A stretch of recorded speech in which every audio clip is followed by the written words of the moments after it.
Hello, students. I hope you're fine. I know you are eagerly waiting for our video. So, before we start, I just want to ask you which is your favorite day of the year?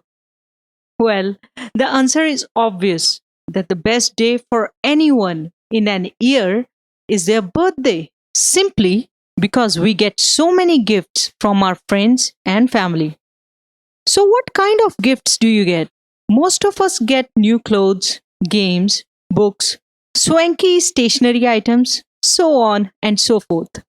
But have you ever heard someone giving chappals as a gift? So today, the chapter we will do talks about gift of chappals. Now, who will give and who is going to receive the gift is heart and soul of this story. This story is written by Vasant Surya, a journalist, translator, and a poet.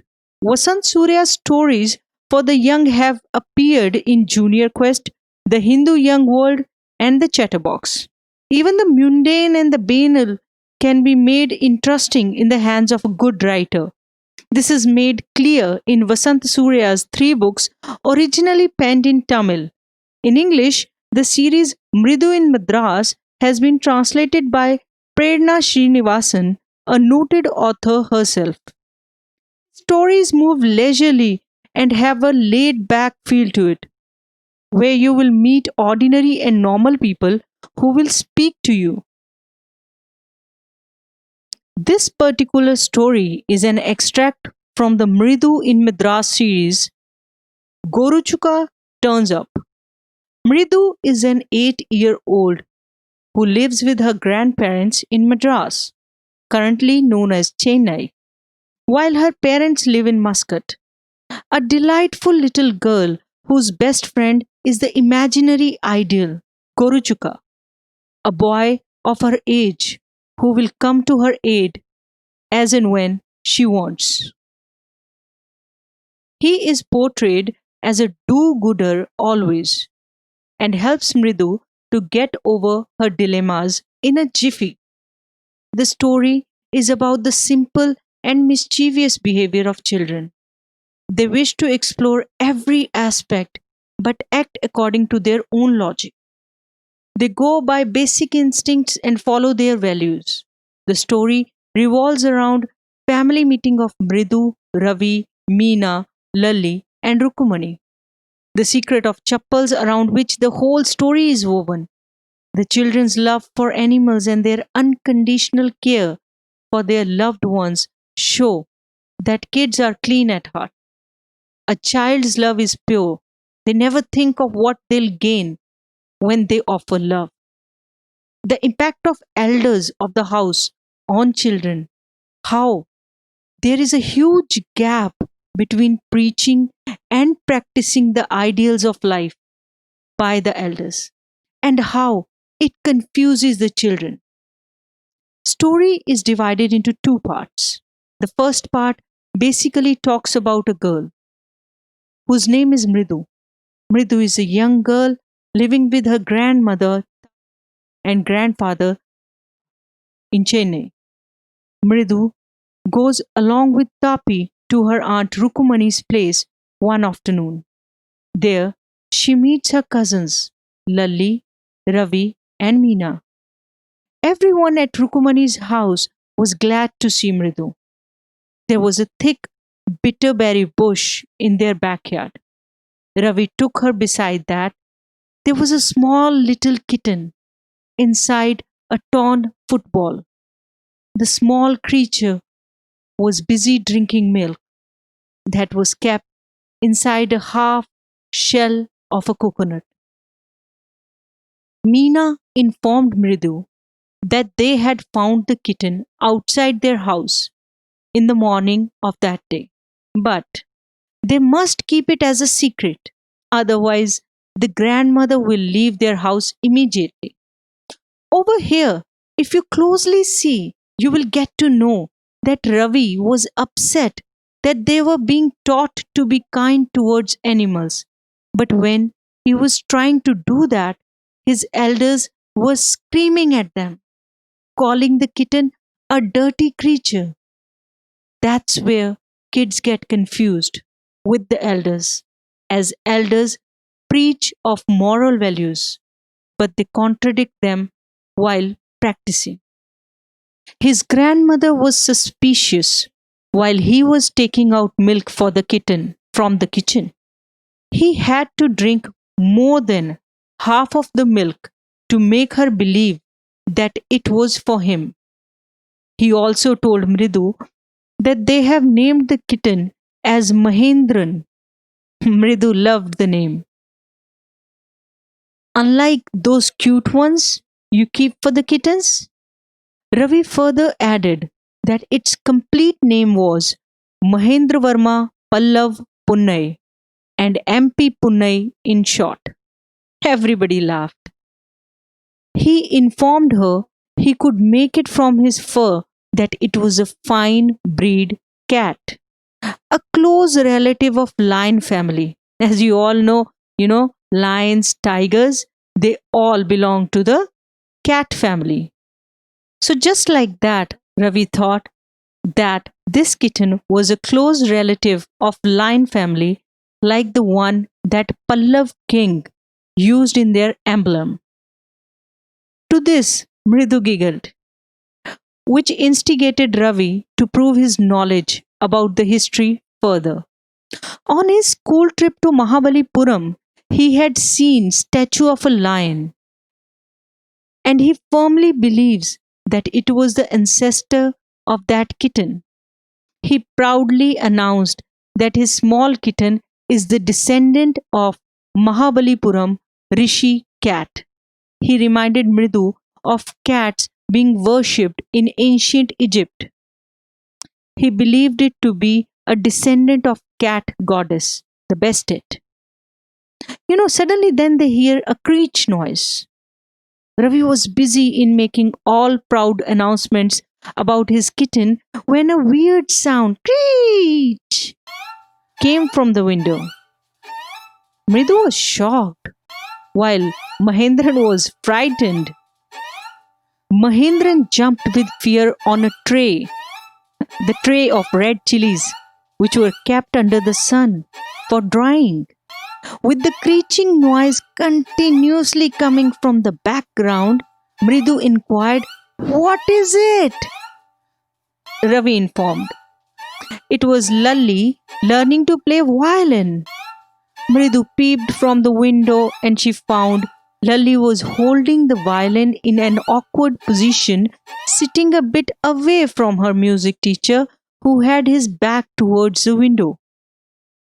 The teacher was bald, with a fringe of oiled black hair falling around his ears. There was golden chain in his neck and a ring on his hand. He had a big toe with which he was thumping the ground. He was playing the notes perfectly on the violin, while Lalli was struggling hard. His tracks were filled with melody, while Lalli continued missing the notes. With this, we come to the end of first part of the story. Now, as I told you in the beginning that the story is divided into two parts. We are done with the one and now we are taking up part 2. Let's go further. So children were having fun peeping from the window when Rukumani called Ravi to send the beggar away. She was fed up with the beggar coming to their place for a week now and wanted him to find another house. The beggar had made himself comfortable at the garden. He was leaning against the neem tree and his upper cloth spread under it. He was about to snooze when he heard Ravi asking him to leave. He was shocked, hearing this, and called for lady of the house. An irritated Rukumani told Ravi that there wasn't anything left in the kitchen and asked the beggar not to come again.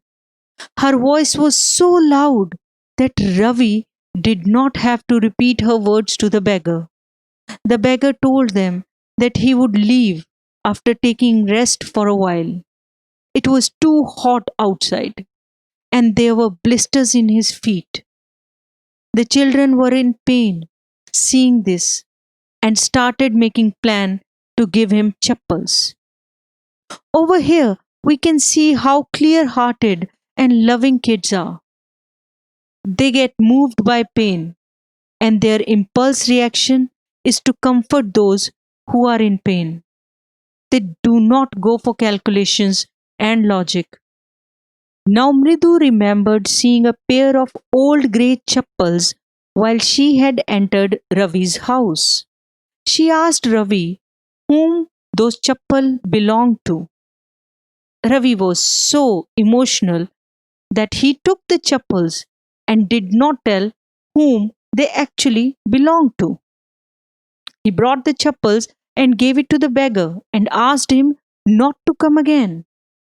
Over here, we can see how kids are emotional and their sensitive hearts melt easily. The beggar went away wearing the chappals and blessing the children. Now was the time for action. It was time for music teacher to leave. Now he was looking for his chappals. He called Lali and they looked everywhere but could not find them. Lali informed Rukumani. Rukumani questioned the children if they had seen anyone picking up the chappals. Now, when she gets to know that they had given the chappals to the beggar, Rukumani was really angry and Mridu could not control anymore. She told her that they had given the chappals of music teacher to the beggar. Rukumani went inside and brought Gopu Mama's new chappals and gave them to the music teacher. The music teacher was happy to get the new pair of chappals, but still pretended as though it was tough for him to accept them. The teacher called Ravi a monkey, an incarnation of Lord Hanuman, which seemed clear that Rukumani did not like. She wanted the teacher to leave immediately. After he left, she called the children home and offered them some snacks. She thanked God that Gopu Mama had gone to office, but he would need them after coming home. She wondered what she will tell him, giving a hint that she will take the blame on herself. So, with this, we come to the end of a sweet story of Mridu and her cousins.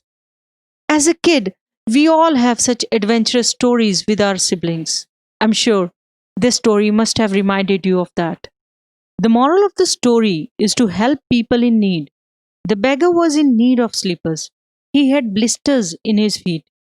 They did the right thing.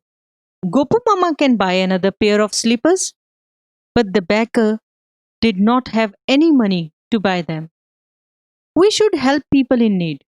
There is no harm in giving away a bit of those things that are surplus to us. We should give food, dresses, and sweaters to poor. For us, that might not have much value, but it can save someone else's life. Okay, so from today's lesson, we are going to have a small quiz. Let's go. Who is the writer of the story? Is it Vasant Surya or Kamla Markandeya? Very right and very easy. It is Vasant Surya. Okay.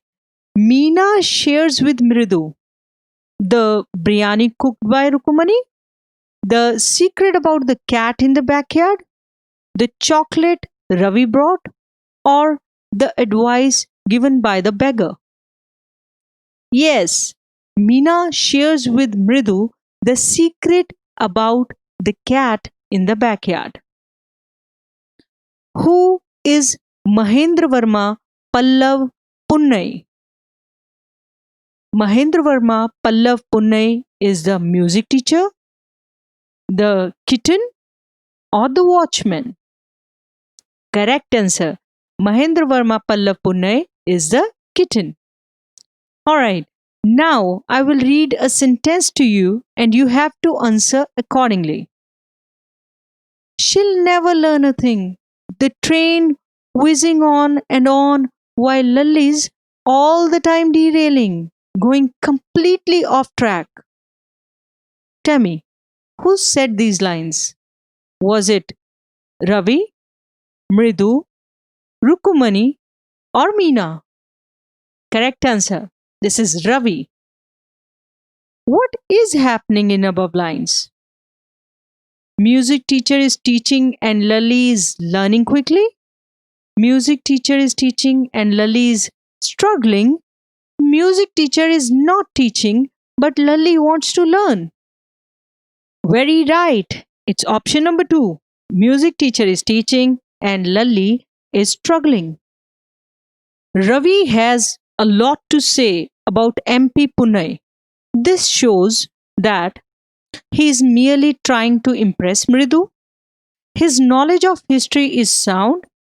He has a rich imagination. He is an intelligent child. Now, your options are option 1, that he is merely trying to impress Mridu. Option 3, that he has a rich imagination.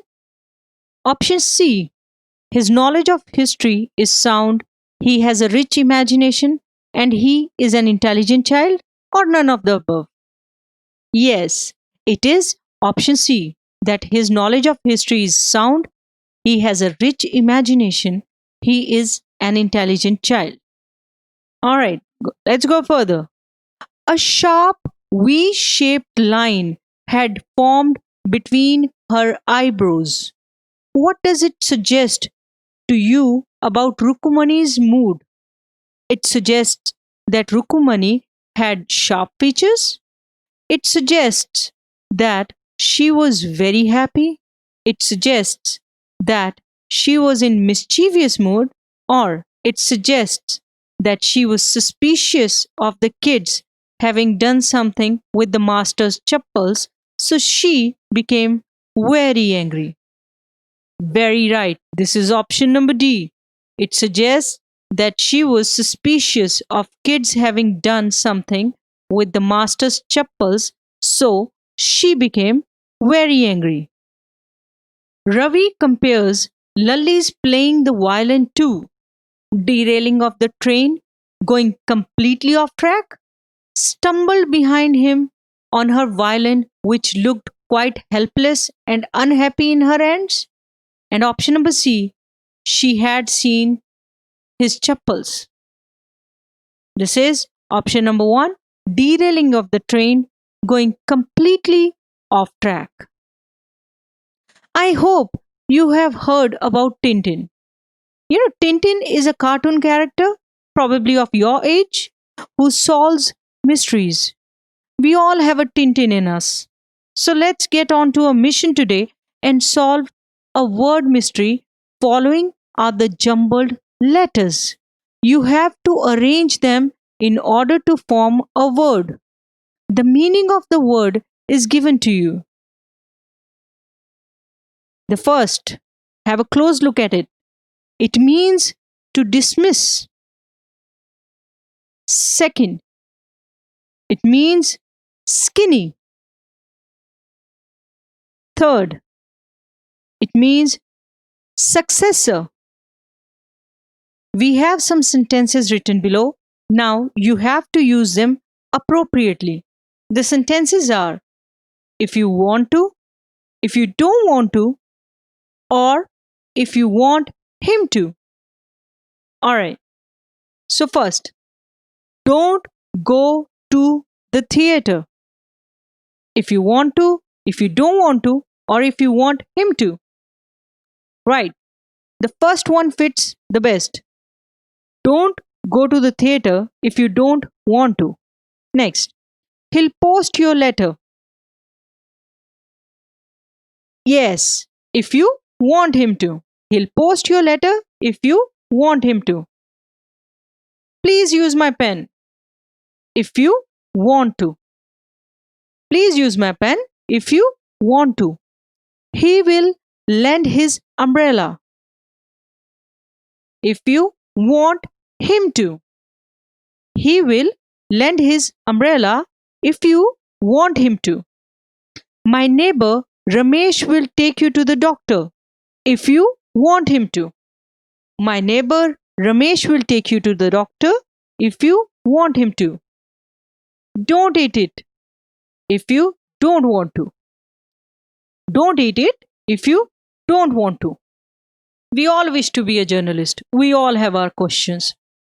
Now, ask one another questions about likes, dislikes, preferences, hobbies, personal characteristics. Use the following questions and sentences as the opening lines. Like, what do you enjoy doing after school? What do you like in general? Do you play any game?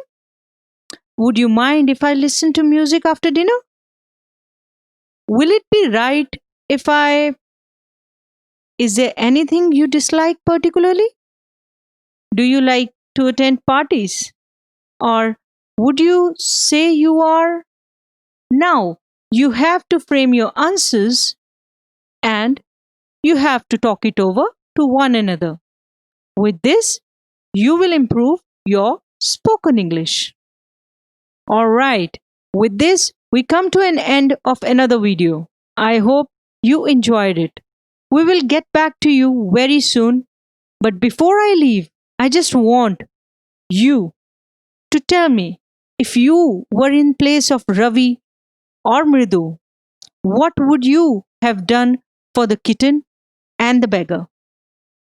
So think about it, write about it.